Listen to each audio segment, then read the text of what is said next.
Saya nggak sangka dia bisa melakukan hal itu. Terus saya bilang, Tuhan, saya mesti gimana nih? Saya polisiin aja ya.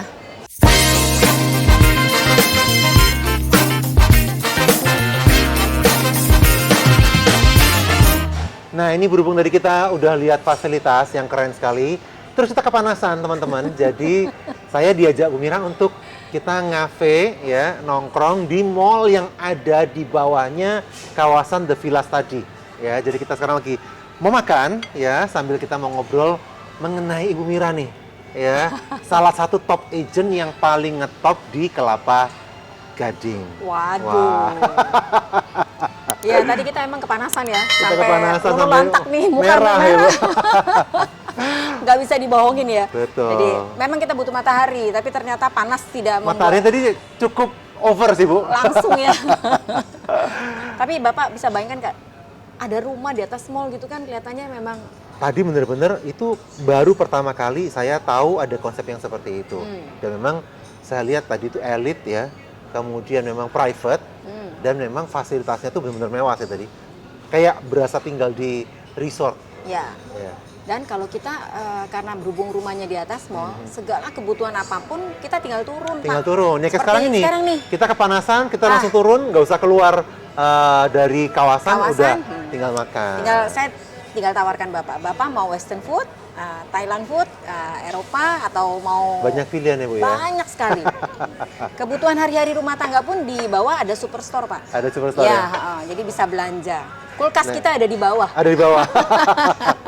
Nah, ini kebetulan ada makanan, kita pilih makanan Vietnam ya, karena ini sesuatu yang memang sangat-sangat cocok sama lidah kita. Nah, Bu, Ya.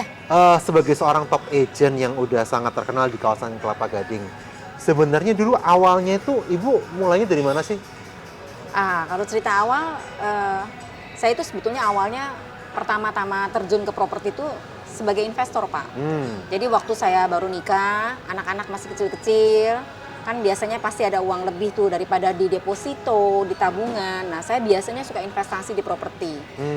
Saya suka beli properti-properti yang primary, yang baru. Jadi sekalipun propertinya misalkan ada di BSD, saya sempat beli berapa kali itu investasi di situ. Jadi Bang, Ibu itu sudah sejak awal adalah investor properti ya? Ya. Suka jual beli, Suka jual beli, tapi Untung nggak Bu selama ini? Aduh, untungnya banyak banget waktu Serius, itu ya. Bu?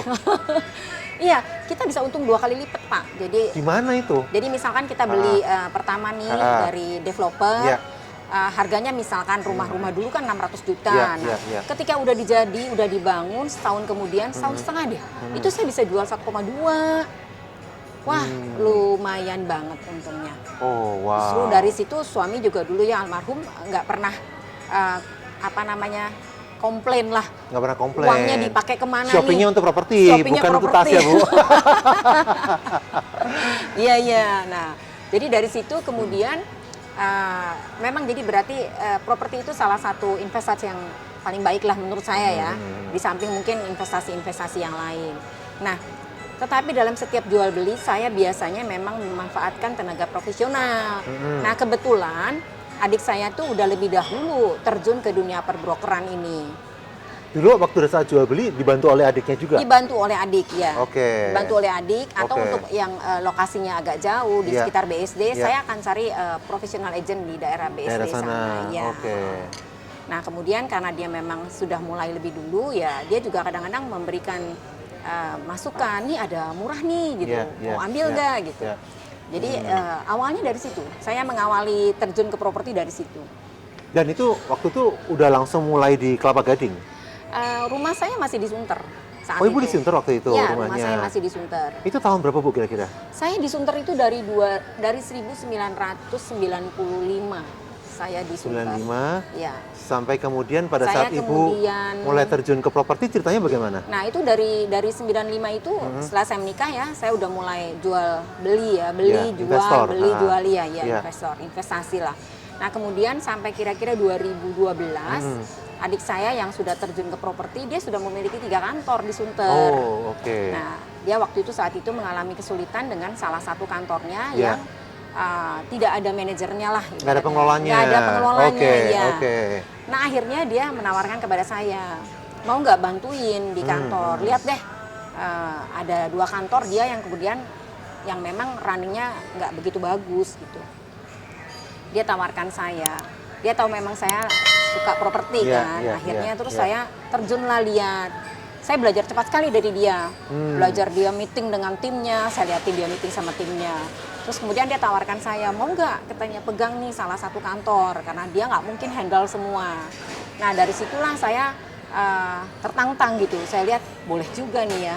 Karena memang pada dasarnya saya juga suka mengajar Pak. Oke. Jadi saya juga senang mengajar, berbagi, sharing kepada tim gitu ya. Iya. Nah dari situ saya langsung, oke lah. Setelah saya lihat, saya pelajari 1-2 minggu, 1 bulan, saya bilang oke. Nah dari situlah saya langsung terjun menggarap satu tim yang baru juga di situ.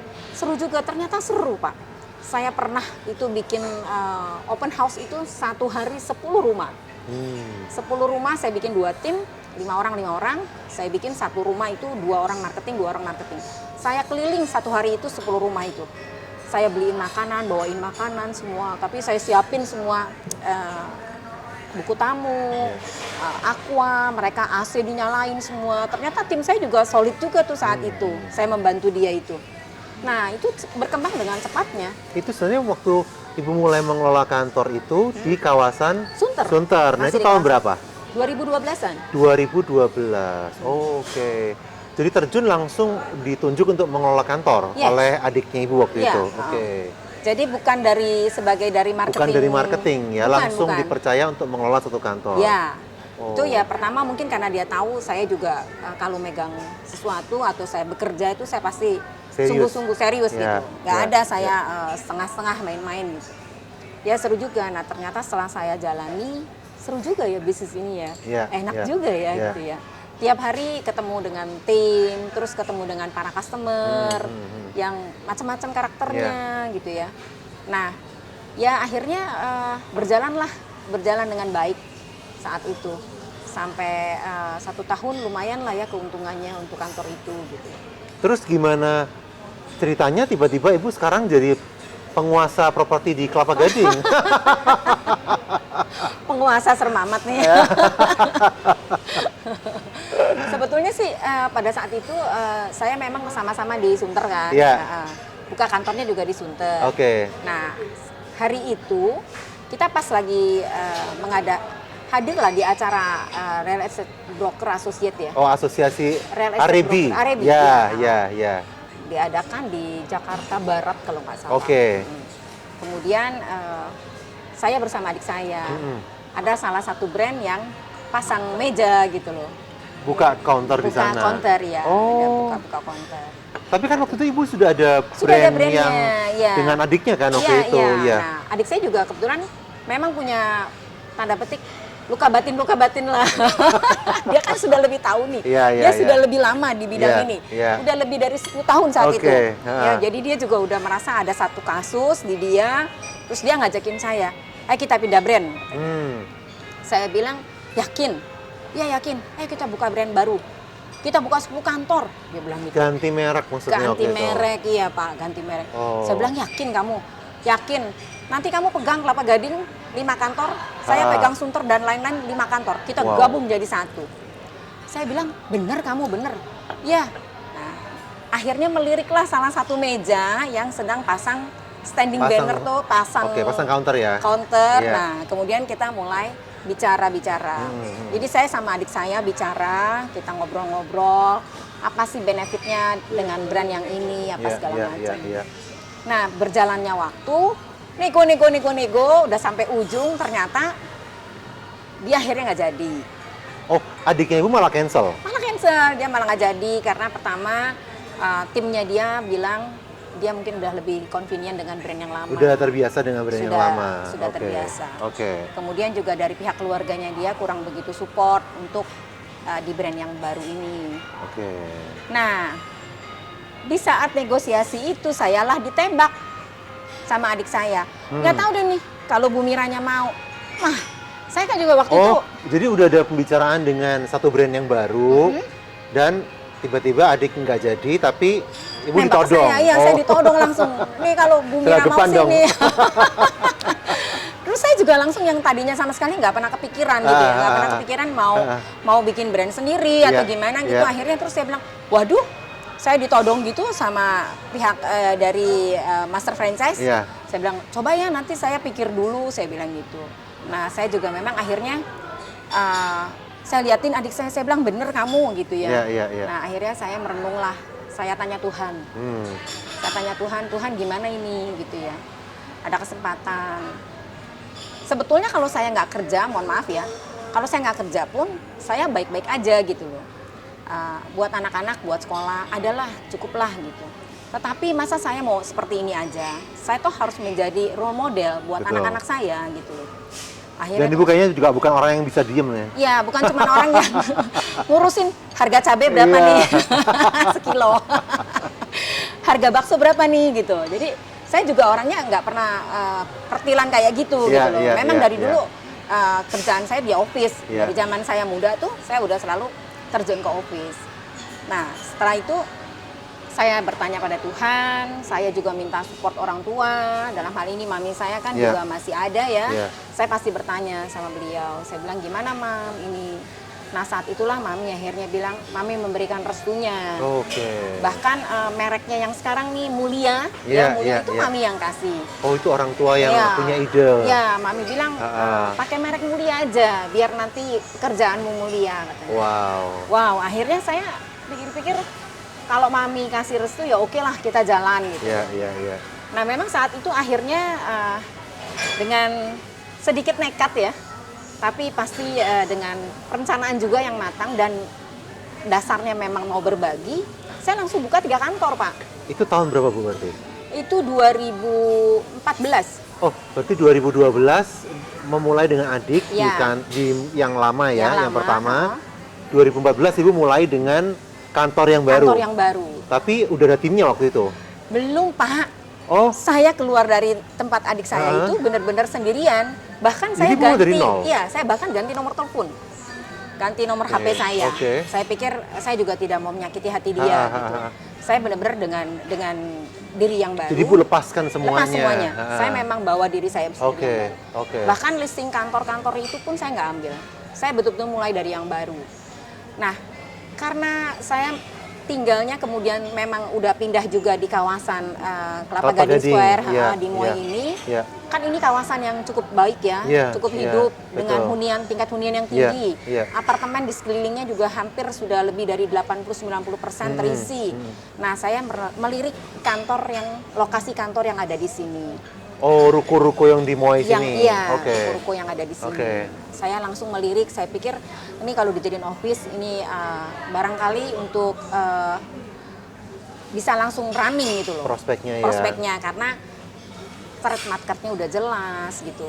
Terus kemudian listingnya nggak usah capek-capek. Begitu banyak apartemen di sini Betul, kan. karena gitu. stoknya ini memang melimpah ya di sini Iya. ya. Jadi begitu saya buka kantor, langsung orang titipin barang. Terus ada yang mau beli atau ada yang mau sewa, pasti dateng.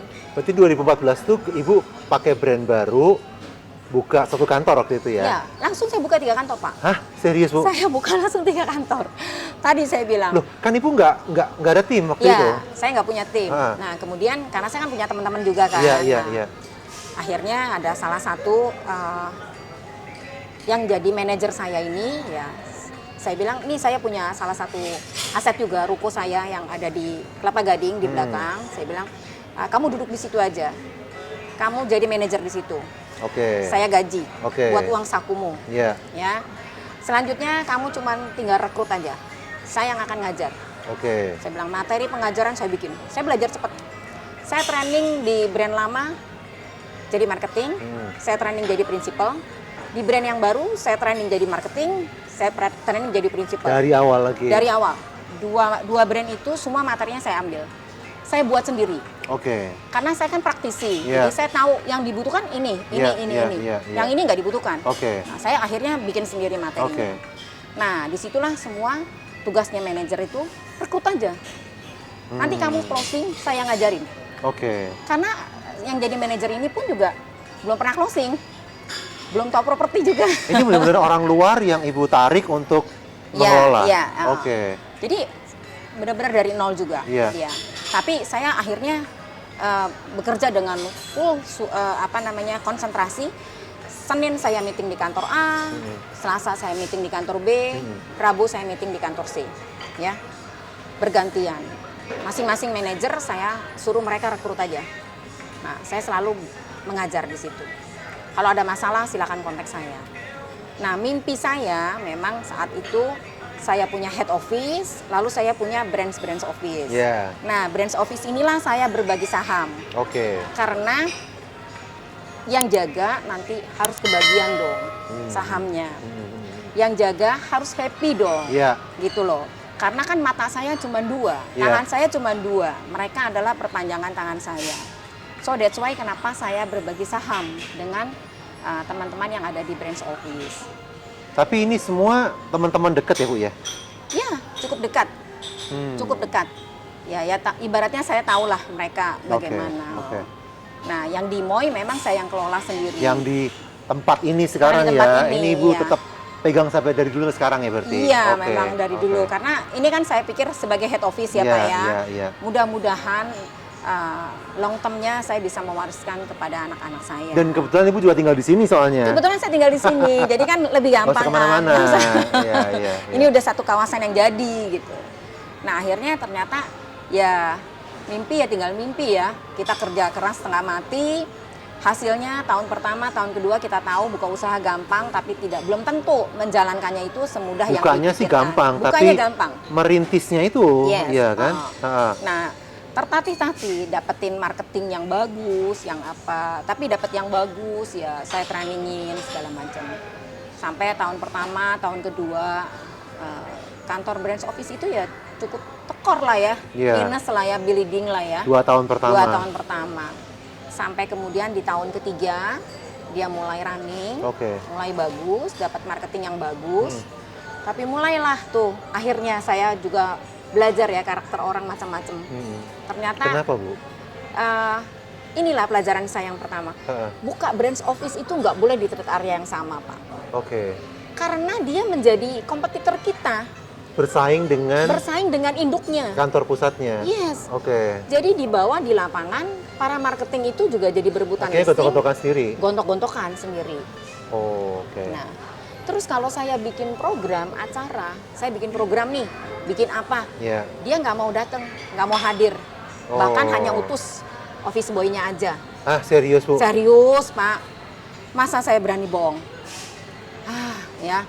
Saya ulang tahun pun, saya punya acara ulang tahun. Yang diutus office boy-nya sama adminnya. Dia nggak datang, timnya satu pun nggak datang. Kita bikin acara A, dia nggak mau ikutan. Dia bikin acara tandingan. Saya pikir ini anaknya lama-lama kok ada gelagat yang nggak baik nih. Ada gelagat yang nggak baik. Tapi itu sistemnya cuman kerjasama apa memang dia juga punya saham di sana? Nah itu dia sebetulnya. Saya kan memang memberikan porsi saham. Ya. Porsi sahamnya dia itu lebih besar daripada porsi sahamnya saya. Karena tadi kan saya bilang di branch office saya mau berbagi supaya dia bisa lebih happy gitu loh. Kenapa kok saya menghargai Ibu mau berbagi ya, karena berpartner kan berarti kita harus mau berbagi. Ya. Tapi karena ini kan sesuatu yang Ibu rintis sendiri sejak awal ya, kenapa kok Ibu mau memberikan porsi yang lebih besar? Nah itu dia, planningnya adalah long lasting Pak. Jadi saya mau kantor ini bisa benar-benar bisa berjalan dengan baik, dia bisa happy, dia juga yang kerja di situ. Awalnya memang saya yang bergerak, tetapi saya berharap kemudian kalau dia running well, dia juga bisa berkembang, bisa jalan dengan baik. Dan saya harus rela gitu loh, berbagi kepada dia yang menjalankan hari day by day-nya gitu. Jadi saya memang dulu punya planning seperti itu. Di head office mudah-mudahan saya bisa wariskan untuk keluarga saya, anak-anak. Karena kan memang kan Bapak tahu juga saya sudah tidak bersuami. Nah kemudian yang di branch office saya berharap bisa running well. Satu hari nanti ketika saya pensiun saya tinggal ambil sedikitlah dividen dari sini gitu. Karena planning saya bukan cuma mau buka 3 kantor. Saya kalau bisa berkembang lebih banyak lagi gitu. Disitulah saya berbagi. Tapi ya ternyata Ya saya belajar banyak juga nih. Pertama ya, buka branch office jangan di trade area yang sama. Oke. Yang kedua, ya itulah kalau kita terlalu percaya, akhirnya bisa digigit dan bisa dimakan habis gitu. Bu, ngomong-ngomong soal digigit, kita saya Mari makan kita Bu, makan. silakan. Kita nyantai ya Bu ya. Iya, silakan Pak. Memang ada kejadian apa kok tiba-tiba situasi seperti berputar balik ya? Nggak seperti yang Ibu harapkan. Ya, saya kan tadi cerita ya bahwa tahun pertama, tahun kedua kantornya dia kan Tekor. rugi. Ini yang kantor cabangnya ya? Iya, kantor cabang ya. Kita cerita kantor cabang ya. Iya. Nah, karena kantor saya surplus ya, pasti kita yang menutupi Subsidi silang. defisitnya. Berarti keuntungan dari kantornya Ibu Yes. Pola itu harus berkurang karena menutupi kerugian yang dari kantor yang iya, cabangnya. Oke. Tapi kita juga nggak pernah minta injek dari pemegang saham. Sekalipun Iya. minus nggak pernah minta Nggak tambahan. nggak Oke. pernah, ya. Kita pasti tutupin. Saya juga merasa saya bertanggung jawab lah, karena saya yang mengajak untuk buka usaha ini. Sampai di tahun ketiga, saya lihat kan udah ada gejala. Itulah saya belajar. Setiap orang bisa berubah, Pak. Tahun ketiga itu seharusnya sudah mulai naik. Sudah mulai naik ya, mulai gejala. Mulai gejala kan. Tanda-tanda. Tanda-tandanya. Mulai kurang ajar. Apa itu Bu? Itu tadi saya bilang, kalau saya bikin acara nggak mau ikut, bikin acara tandingan. Kalau saya posting sesuatu, bikin posting tandingan gitu loh. Kan kita lihat dong orang ada gejalanya gitu. Terus saya pikir, saya sering merenung duduk gitu. Ya, Ini saya juga salah. ya, Mungkin saya terlalu percaya, jadi saya lepaskan. ya, Saya pikir kamu udah bisa running well, kenapa saya mesti tuntunin lagi? ya. Ya, saya juga sibuk dengan segala macam project karena Yes. saya memang kan pegang project ya. Project Jadi, developer ya. project dengan developer. Jadi saya kerap kali meeting Ya. dengan developer, bikin jadwal, jadi lead agent gitu kan, nyanyi kemana-mana gitu kan ya. Terus ada pameran, show unit segala macam. Jadi banyak yang diurusin. Nah, saya juga nggak begitu kontrol lagi di branch office karena saya pikir udah jalan, Ya. udahlah biarin gitu.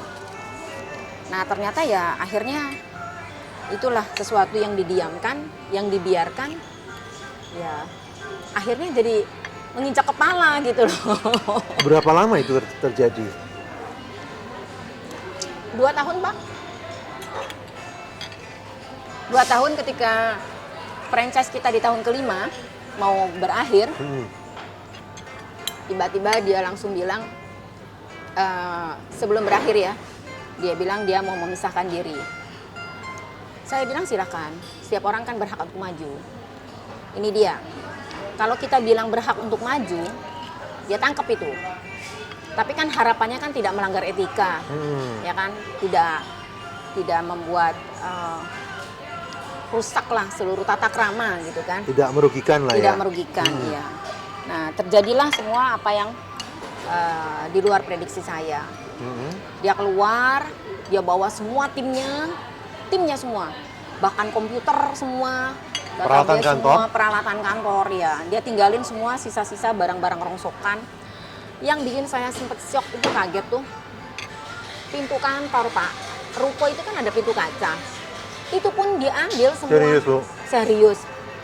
Oh my God, saya sampai bilang, Tuhan, saya mesti apa ini?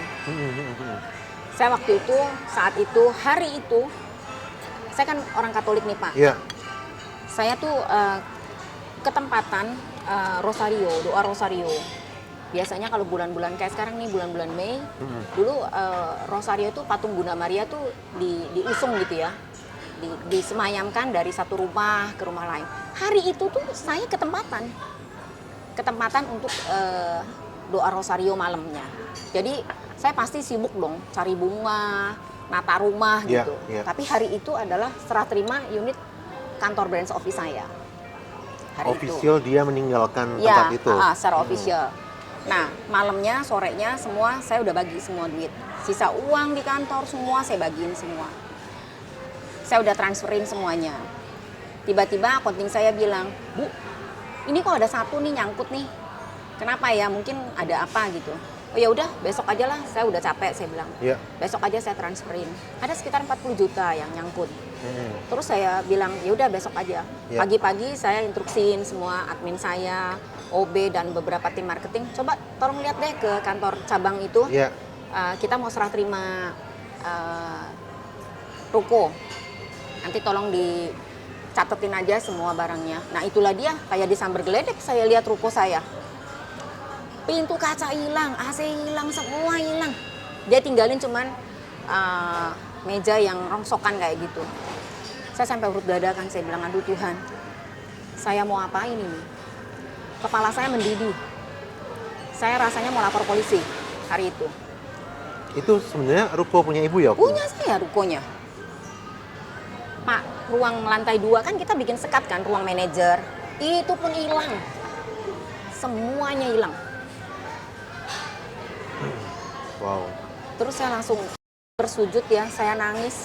Tapi saya mandi, saya keramas langsung. Saya mandi, saya keramas, biar kepala saya adem. Karena syok ya Bu ya? Karena saya syok.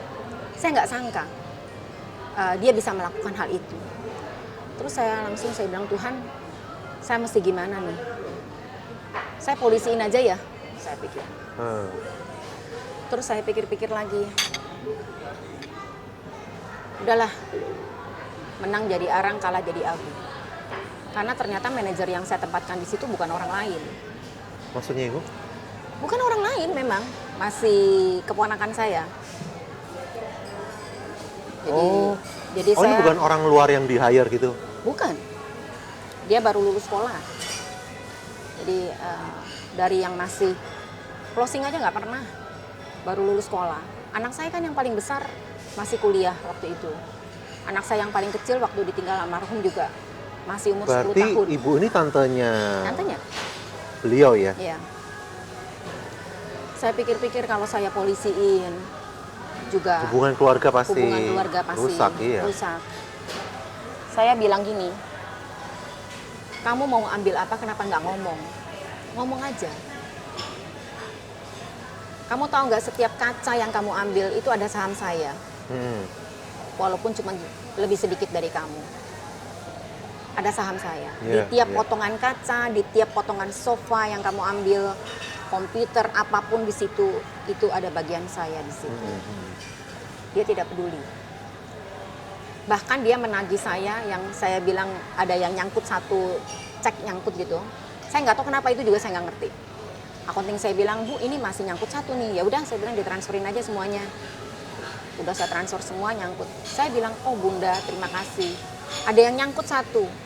Biar berarti kita harus hitungan. Betul dong Pak? Saya suratin baik-baik. Yang kamu ambil, kamu hitung aja. Nanti potong aja ini yang nyangkut 40 juta. Kalau memang mau fair hidup, mau memulai sesuatu yang baru, hiduplah dalam yang baik dan benar di mata Tuhan. Bapak tahu apa yang terjadi? Saya disomasi. Hah? Saya disomasi. 1 kali 24 jam harus membayar 40 juta itu. Bayangin Pak, mendidihnya. Saya hari itu, saya harus seminar dengan salah satu developer besar, dan saya itu menjadi moderatornya di Kelapa Gading, developer top Kelapa Gading. Saya membawa acara di situ. Kemudian malamnya pun saya lagi mau bawain doa rosario. Hari itu kejadian seperti itu. Saya langsung sujud, saya bilang, Tuhan, saya mesti gimana nih? Saya tadi ceritakan, saya langsung mandi, saya keramas, saya bilang, ya udah Tuhan, terjadilah padaku menurut kehendak-Mu. Saya bilang, bayarlah 40 juta, makanlah. Artinya, kita lebih kaya dari dia. Kalau dia masih meminta uang dan tidak mau bertanggung jawab atas apa yang dia ambil, berarti dia lebih miskin dari saya. Saya cuma bilang begitu. Saya kembalikan semua uangnya. Karena dia somasi, saya bicara baik-baik, suruh hitungan, dia somasi saya 2 kali. 2 kali. Bahkan orang tua saya panggil untuk bicara aja baik-baik. Berapa, hitung aja, kamu nggak boleh begitu, oh nggak peduli. Saya kadang-kadang mikir, apa anak muda pemikirannya seperti itu ya? Sampai nggak taruh muka lagi gitu loh. Nggak taruh muka lagi bahwa saya ini keluarganya. Betul. Ini beratnya karena emang keluarga sebenarnya ya. sakit hati saya. Tapi saya percaya Tuhan tidak pernah tinggal diam. Akan menopang saya. Karena janji Tuhan kan satu. Dia janji menjaga dan Amin. memelihara Amin. para janda dan anak yatim. Kenapa saya nggak mau nikah lagi? Takut saya ditinggalin Tuhan. Bisa aja, Bu. Lebih baik dijaga sama Tuhan kan? Gitu ya. Ceritanya gitu, Pak. Jadi itu masa lalu, masa kelam. Tapi tidak akan membuat saya menjadi down atau hilang spirit. Tapi dari situ saya bangkit, semua satu persatu dibenahi. Dibenahi lagi, kita running lagi. Sampai akhirnya saya rasa saya tidak mungkin berdampingan dengan dia. Karena dia ngotot, dia mau pakai brand itu. Saya kan bilang, kalau kamu mau keluar, keluar aja. Iya.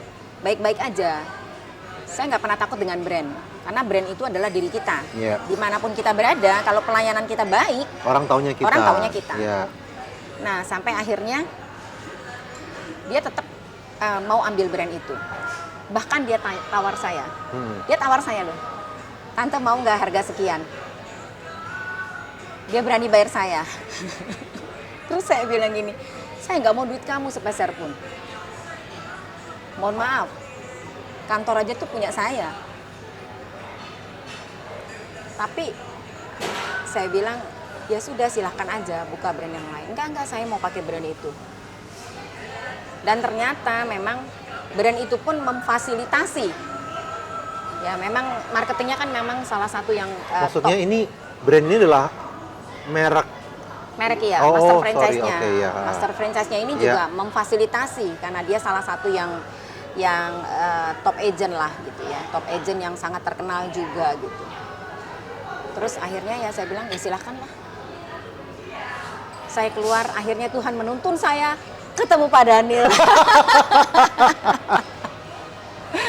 Saya sebelum itu kita nggak pernah kenal ya, Bu. Ya, Iya, maksudnya iya.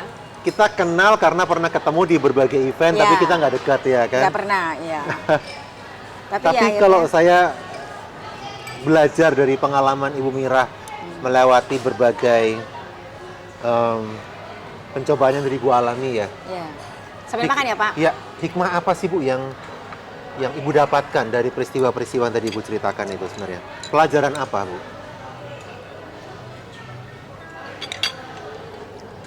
Saya ingat pesan di kitab suci. Iya.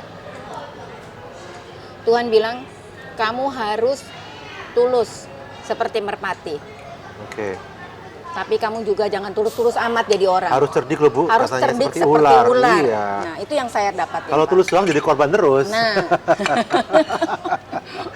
Diinjak-injak terus kalau tulus. Iya. Kalau hanya akhirnya- tulus ya maksudnya. Iya, makanya itu pelajaran yang saya dapat. Rupanya saya selama ini Mm-mm. terlalu percaya sama orang. Oke. Hmm. Maksudnya Ibu menilai diri Ibu sebelum itu adalah orang yang terlalu mudah percaya dengan orang Iya, lain. percaya sama orang, gampang aja, Mm-mm. tidak mau yang Nggak sulit, pernah nggak pernah curigaan, curiga. oke.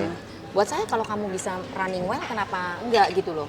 Toh sahammu lebih besar, kamu mau apa lagi sih gitu? Kan juga udah jadi manajer gitu kan. Nah ternyata ya itulah. Bu, kalau boleh mengulas sedikit kehidupan pribadi Ibu, kan Bapak udah nggak ada mulai kapan ya Bu ya? 2008, 2008, dan Ibu harus membesarkan berapa orang anak Bu? 3 anak 3 saya. orang anak. Hari ini udah dewasa semua ya? Sudah Pak. Usia berapa aja? Anak saya yang pertama, Mm-mm. laki-laki, Iya, usianya 27 tahun, 27 tahun. Oh, udah gede loh. sudah. Dia sejak lulus SMA, berangkat ke China, Iya, ambil pendidikan S1 sipil, iya. kemudian dia ambil S2 di Wuhan, ambil MBA. Terus kemudian dia bekerja di Beijing 2 tahun, sekarang lagi kerja di Shanghai, pindah kerja di Wow. Shanghai. Udah mandiri ya? Udah mandiri. Anak saya yang kedua, perempuan, dia lulus S1-nya hukum Oh, oke. di Indonesia, Iya. di UPH. Oke. Terus kemudian S2-nya dia ambil notaris di Oh, UPH sekarang juga. notaris berarti ya, anak Notaris, perempuannya? Oke. iya, MKN. Udah penempatan juga ya, Bu? Enggak, mestinya jadi notaris tuh saya baru tahu juga ceritanya panjang. Jadi harus ada banyak yang mesti dia ikuti. Tapi secara perkuliahan materi dia sudah lulus S2, ambil gelar MKN, Master Oh, oke. Kenotariatan. Oke. Kemudian dia harus ngambil beberapa juga misalkan kayak magang di kantor notaris, apa segala macam. Nah, setelah dia lulus itu dia sekarang lagi buka bisnis, Pak.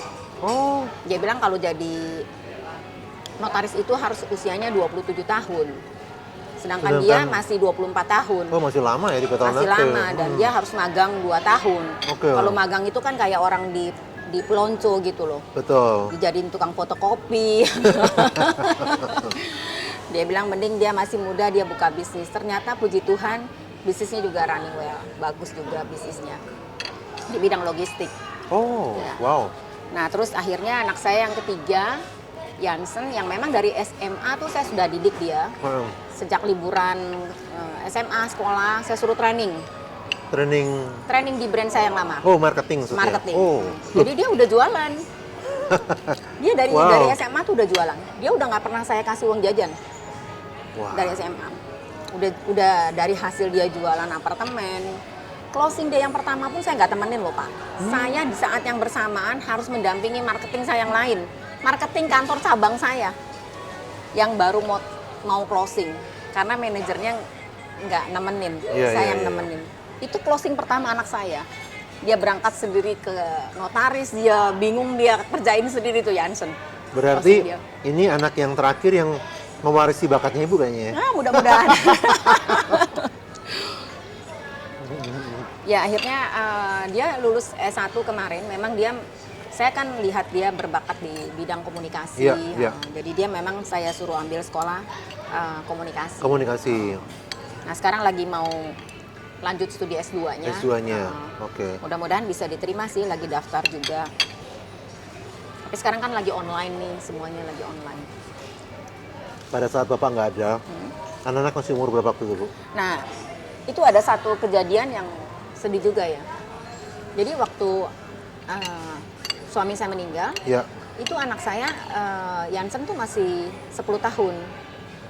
Mia tuh baru 12 tahun. Aduh, Nah, kokonya itu Masih baru 14 kecil-kecil. tahun. Masih kecil-kecil. masih kecil semua itu Iya. kurang lebih masih SD, SMP ya. SD, SMP, iya. Nah, terus saya sempat selama 40 hari almarhum itu pergi.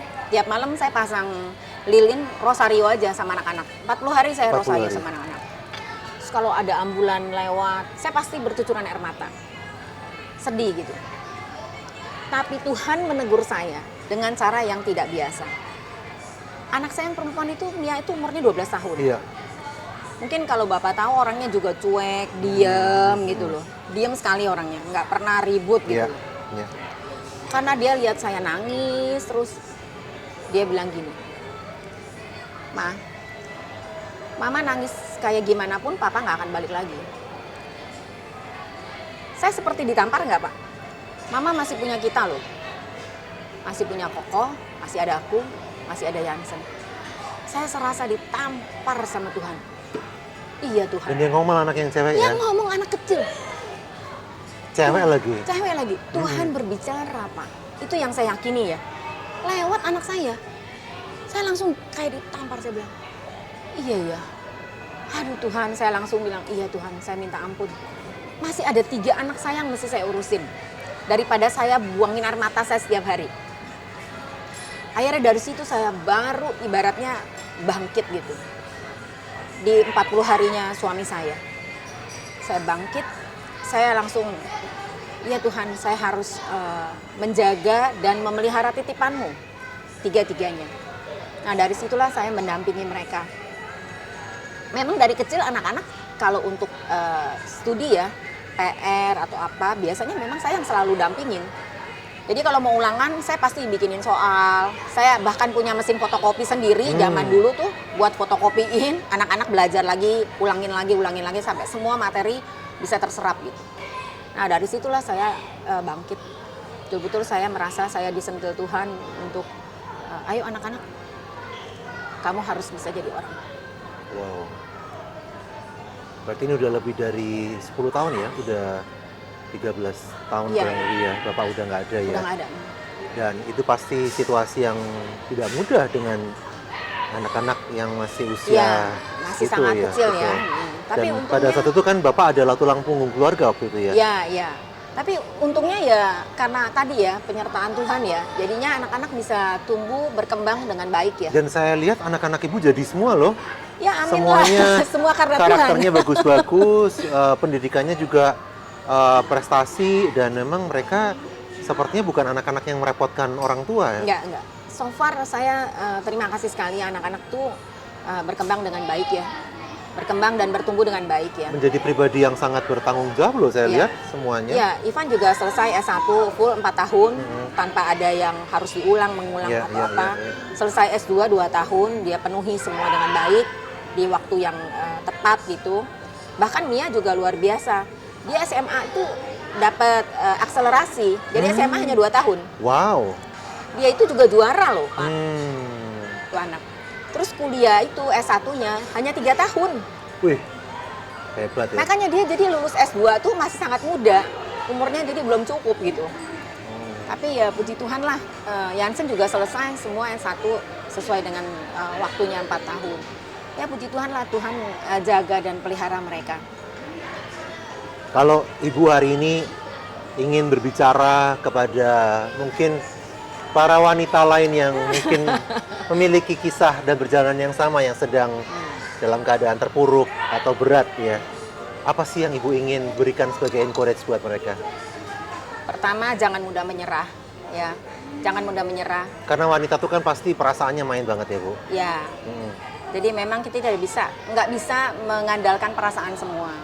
Jangan mudah menyerah. Percayalah bahwa Tuhan bersama denganmu. Dan selama kamu tidak menyerah, pasti Tuhan akan bukakan jalan. Ya.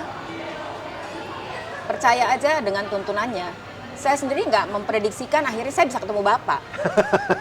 Saya bisa memulai kantor lagi gitu loh. Saat itu saya ini udah brand ketiga ya, Bu ya? Iya, saya sebetulnya sebetulnya udah waktu itu ya dalam situasi down tuh saya males juga gitu loh. Tapi akhirnya Tuhan mempertemukan kita gitu loh ya. Dan kayaknya kita jalannya smooth ya, Bu ya? Iya. Yang saya nggak duga sama sekali ketika saya pembukaan kantor kan Bapak lihat ya. Iya. Saya sampai amazing, oh my God. Begitu banyak teman-teman sahabat di Yang luar mensupport, yang yang mensupport, mendukung, iya. ya. Saya bilang gila nih gitu. 36 kembang papan yang saya terima di ruko saya. Saya bilang gila. Luar biasa ya. Tuhan akhirnya membuka semuanya gitu kan. Saya percaya itu. Tapi satu tips saya ya, jangan tulus-tulus terlalu tulus lah. Harus tulus tetap. Tulus boleh, seperti tapi jangan merpati. bodoh. Tapi Iya. jangan bodoh Iya. gitu ya. Itu pelajarannya. Iya, tulus nggak pernah salah ya, Bu ya? Tulus nggak pernah Tapi salah. bodohnya itu yang harus hati-hati. Iya, itu yang benar-benar harus hati-hati. Dari situ iya, saya iya. belajar ya. Memang saat inilah saya memang jadi lebih hati-hati. Jadi tidak mudah, oh udah percaya, buka brand ini, buka cabang baru. Iya, Saya iya. nggak mau. Memang benar-benar harus hati-hati. Dari pengalaman ini, Bu, yang sudah Ibu lewati sampai sejauh ini, yang luar biasa banget. Sebenarnya, menurut Ibu meng-encourage nggak sih ibu-ibu yang hari ini mungkin masih bersuami, yang suaminya masih produktif? Apakah menurut Ibu mereka juga patut mulai berusaha juga secara keuangan, dan menurut Ibu bagaimana? Atau yaudah tunggu aja sampai suami nggak ada baru dipikirin gitu? Enggak, Kak, yang menariknya nih ya Pak, di tempat saya itu tim marketing saya juga bukan orang yang masih muda-muda semua, tapi ya. betul-betul variatif. Ya. Ada yang muda-muda, ada yang baru lulus sekolah, Yes. ada juga ibu-ibu Oke. yang senior-senior. Nah ibu-ibu ini juga yang ibaratnya punya waktu luang, Oke. ya, tapi punya penghasilan gitu loh. Jadi kita kalau sore duduk pasti ada makanan, terus ngumpul langsung. Hari ini yang ini bawa ini, terus langsung cerita. Wah Ya. tadi kliennya begini, ini kliennya begini. Jadi kita punya kegiatan yang produktif, Oke. ya, punya kegiatan yang positif. Bukan cuma nongkrong-nongkrong, ngafe buangin duit, tapi nongkrong-nongkrong yang Dapat duit. dapat duit. Itu dia. Jadi saya mau pesen buat teman-teman semua, ibu-ibu, walaupun punya suami yang diandalkan, kita nggak pernah tahu Kita nggak pernah kapan tahu. suami kita pulang ke rumah Yes, bapak. yes. Ya, tapi kalau kamu siap dengan kakimu, dengan tanganmu, Udah dengan terbiasa. kepalamu, Ya, udah terbiasa, so semuanya pasti bisa kita atasi. Jadi pesan saya gitu Pak, buat ibu-ibu jangan ragu-ragu. Tuh ibu-ibu jangan ragu-ragu ya. Kalau perlu belajar langsung dari Ibu Mira, jagoan brokernya Kelapa Gading. Bu, nanti setelah makan Ya, saya diajak lagi jalan-jalan ke ya atas boleh ya. boleh. Kita naik lagi ke atas Kita naik ya. ke selain ini ya. Lihat lagi ya. Oke. Oke. Yuk, mari kita makan dulu Pak. Iya Bu. Wah, Mumpung silakan, masih hangat silakan. nih.